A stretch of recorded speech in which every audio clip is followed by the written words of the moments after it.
天下午大家好。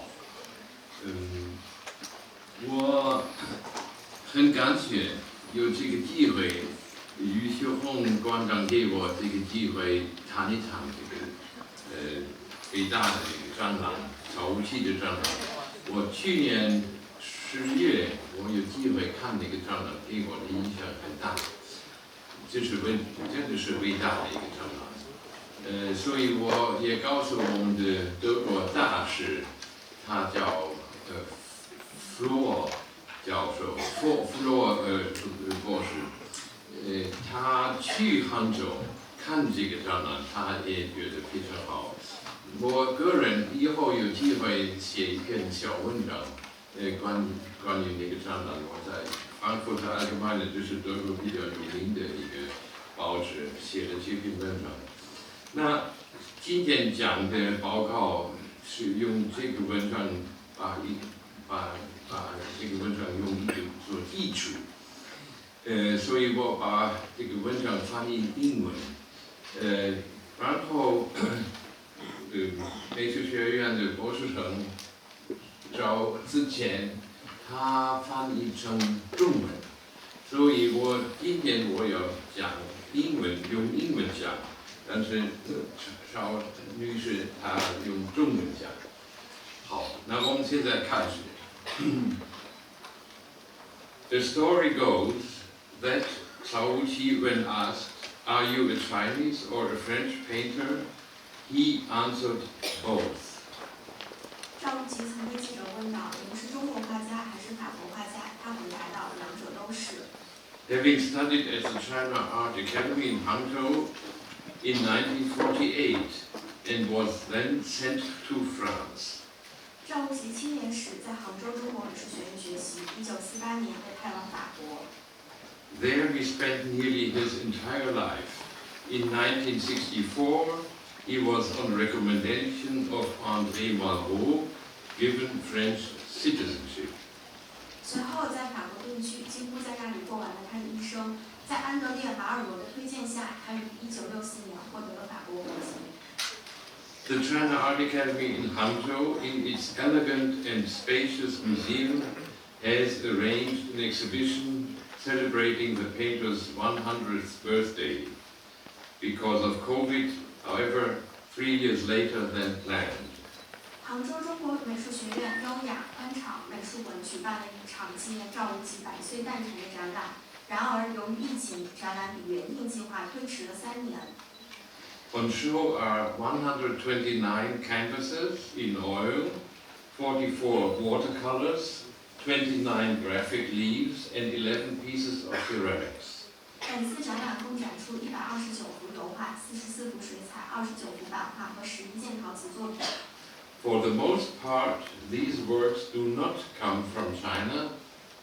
This exhibition also confronts the visitor with the question, how far is Zhao Wujie's art Chinese? 这些作品绝大部分并非来自中国的公益收藏，由此，此次展览也向观众抛出了一个问题：赵无极的艺术究竟在多大程度上保留了中国的传统艺术特征 Among the earliest paintings is a still life, totally in the manner of Cézanne, which Zhao painted still in China when he was 16 years old. From the same time dates a beautiful portrait of his later wife, Yinglan. 赵无极最早的绘画中有一幅他模仿塞尚风格的静物画，是他16岁还在中国时画的。同一时期，他还创作了一幅美丽的肖像画。In France, he continued with portraits, nudes, and above all, poetic landscapes, sometimes idyllic, sometimes somber, but always in intensive colors.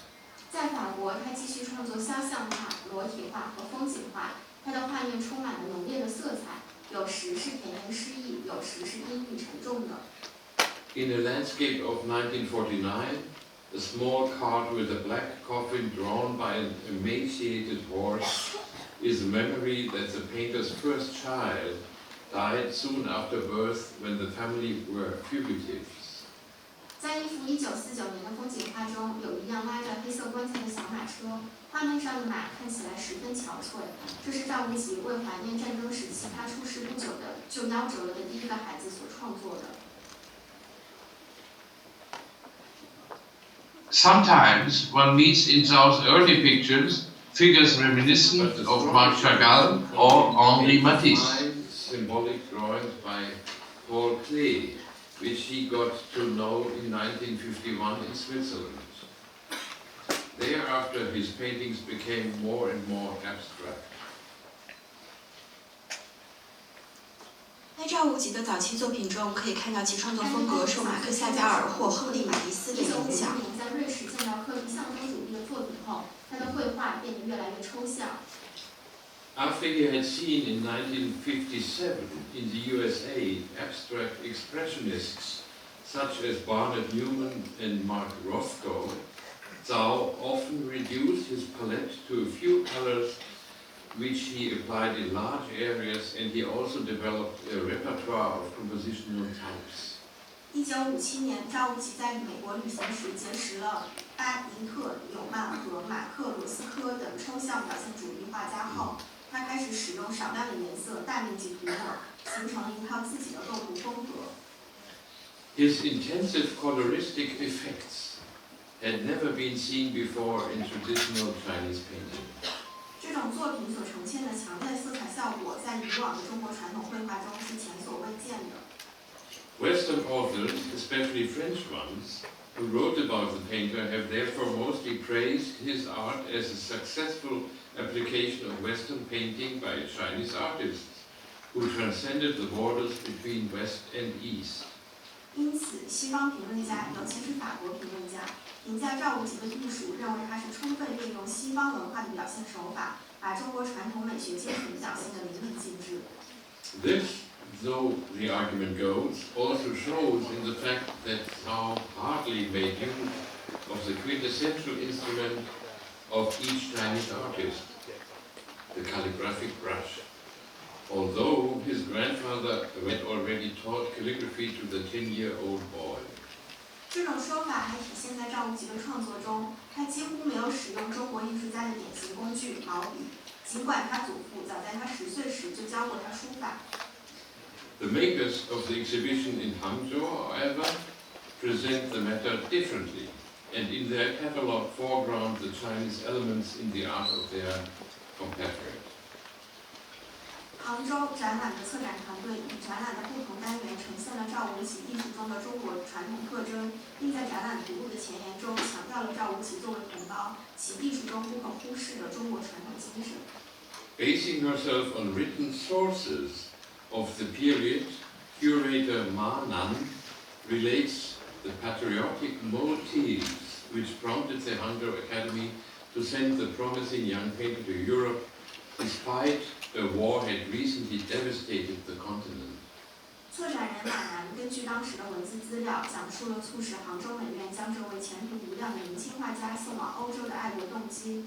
当时欧洲刚刚经历完战争。In this way, Hangzhou hoped to find new impulses for its own artistic practice.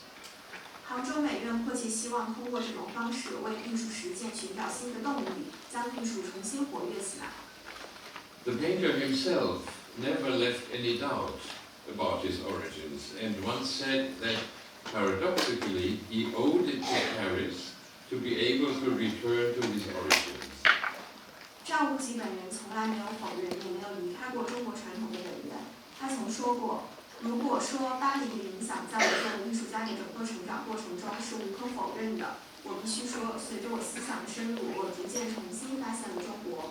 或许悖论的是，这种深源本源的恢复应该归属于巴黎。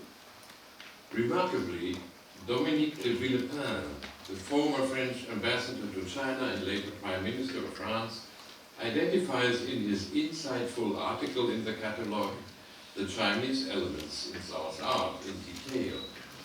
前法国驻华大使、后任法国总理的多米尼克·德维尔潘在展览图录中发表了一篇颇有见地的文章，详细指出了赵无极艺术中的中国传统精神。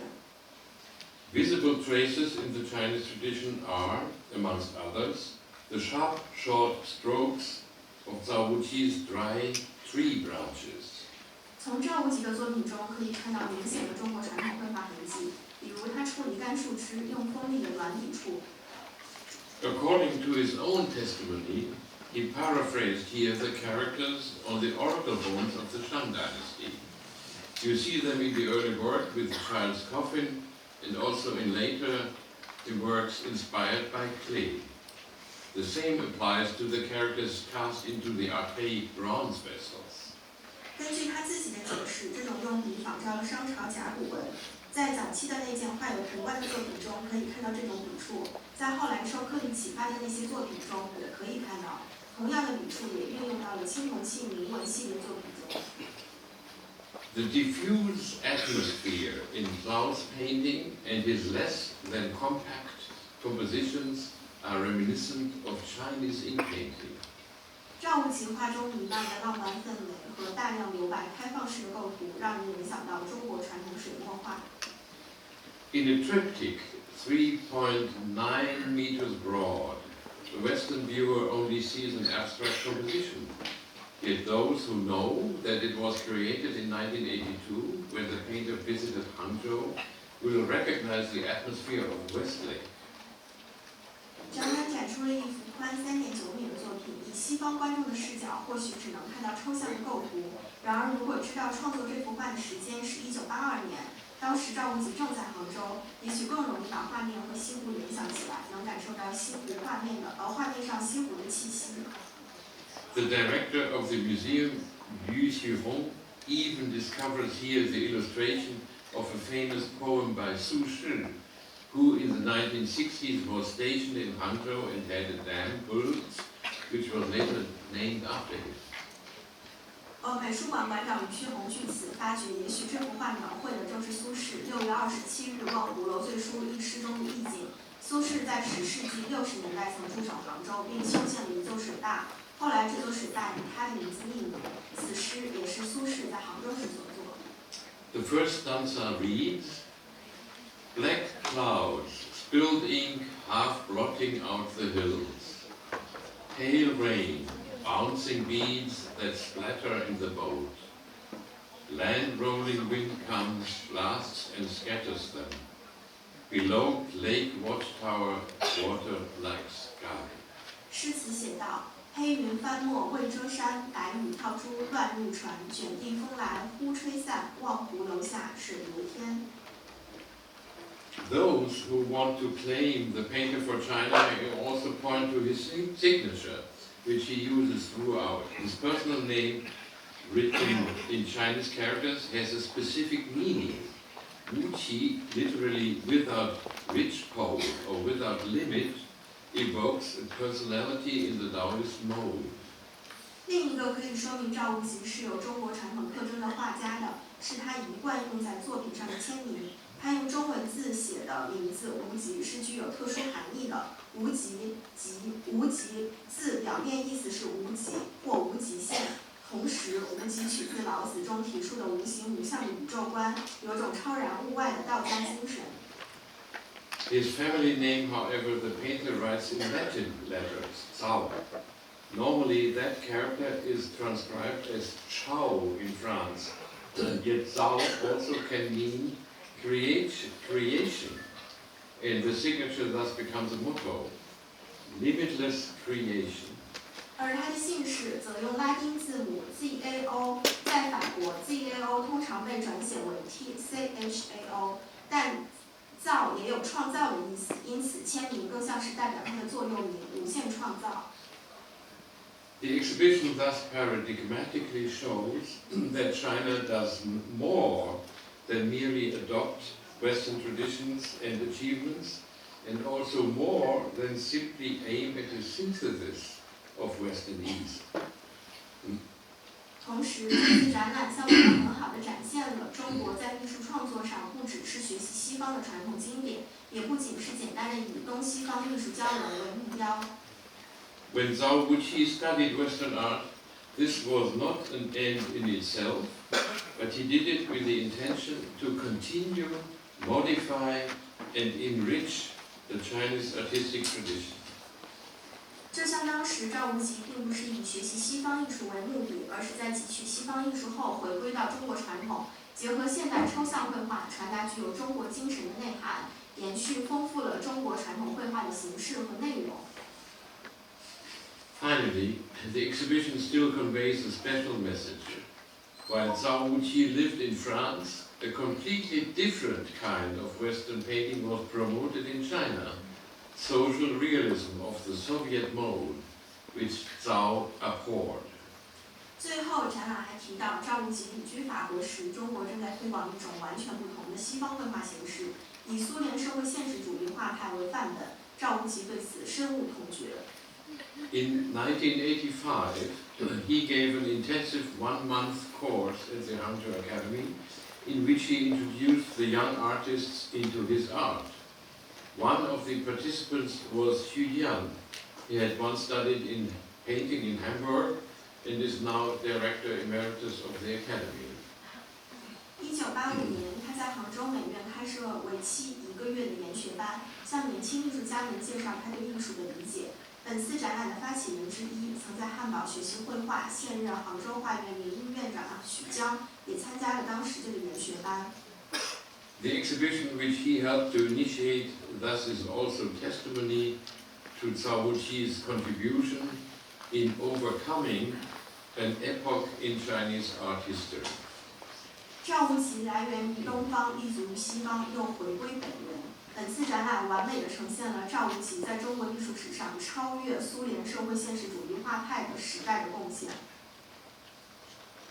谢谢大家，特别感谢邵小姐把这个翻译的这么好，也感谢王宾国，他给我替我找到了那个苏轼的诗，我自己不能找到，他找到了。而且他现在也帮忙录下这个讲演，谢谢大家。